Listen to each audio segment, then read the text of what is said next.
The Channel 4 family is remembering a longtime colleague and dear friend tonight, David Joachim, who passed away over the weekend. David was a photographer here at Eyewitness News for 27 years, covering major stories like the Pan Am crash, Hurricane Katrina, and everything in between.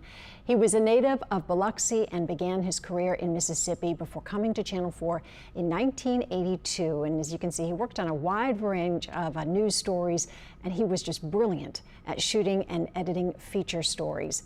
David's humor and wit were legendary, along with his passion for his job. He retired from Channel 4 in 2009, and tonight we send our most sincere condolences to his sister and two brothers.